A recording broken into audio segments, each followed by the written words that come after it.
Assalamu alaikum jama'a, barkamu da warhaka, barkamu sake saduwa da ku a wannan lokaci. A yau ina mai farin cikin gabatar mana da gidan TV mai suna Jan Hankali TV.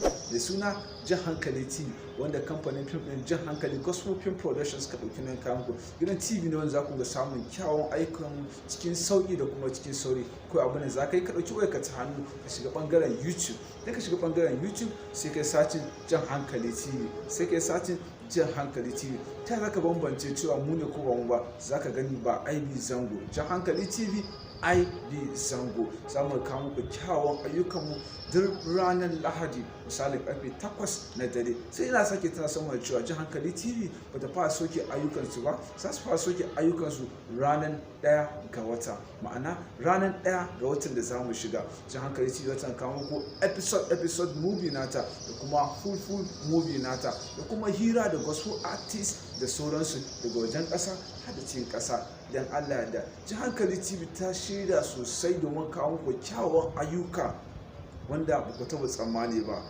Domin haka sai ku bi mu a baya, ku danna mana subscribing. Idan ku danna mana subscribing sai ku danna alaman ƙararrawa domin samun update na fina-finan a kowane lokaci idan muka sauke hajojinmu. Jan Hankali TV ta ku ce namu ne.